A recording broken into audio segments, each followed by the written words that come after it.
Guys, it's so funny. I was literally in the process of working on a video talking about DeMar DeRozan and the potential of him joining the Chicago Bulls and whether or not he actually fits this roster. And I might have to share more on that in a little bit later, but I did want to break the news that evidently, according to Shams Charania, DeMar DeRozan is finalizing a 3-year, $85 million plus deal to join the Chicago Bulls through a sign-in trade. And according to Casey Johnson, Thaddeus Young is one of the pieces involved in this sign-in trade. Obviously, there's going to be more information that's going to be coming out, so I'm sure that things are going to be changing depending on other pieces that might also be included in that.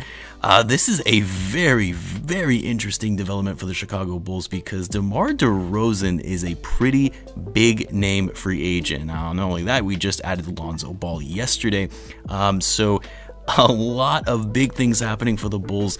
I have to say, I am incredibly impressed by the aggression of this new front office. I imagine Lauri Markkanen is probably going to be included in this deal potentially because I'm really curious how the money is actually going to work out, because DeMar DeRozan is getting a pretty big payday, which I'll talk about his stats maybe a little bit later, is definitely well deserved. I mean, the guy, is averaging 21.6 points per game. He's averaging close to 7 assists per game. He was a very effective player this year. I know that he gets a lot of heat and criticism and that he's not really fit for today's NBA, but this is actually a pretty big productive signing for the Bulls. Like I said, we'll wait and see what additional pieces come out or are included within this sign-in trade.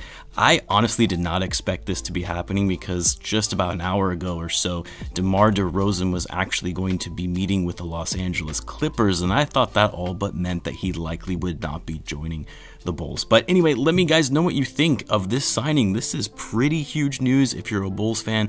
Not only do we have Lonzo Ball on this roster, but now we also have DeMar DeRozan added to the team. It'll be curious to see how the fit is going to work. I imagine DeRozan is probably going to play that small forward type role next to Zach Lavine at shooting guard and Lonzo at the point. Patrick Williams will likely have to move to the power forward position, which I actually think he's better suited to play anyway. But let me know in the comments what you guys think of this signing. I'll have more on this news a little bit more in depth on my highlight or summary recap of today's free agency moves as it relates to the Bulls, similar to what I had come out last night. But let me know in the comments, and as always guys, thanks for tuning in as I do upload daily Bulls content, and I'll catch you guys in the next one.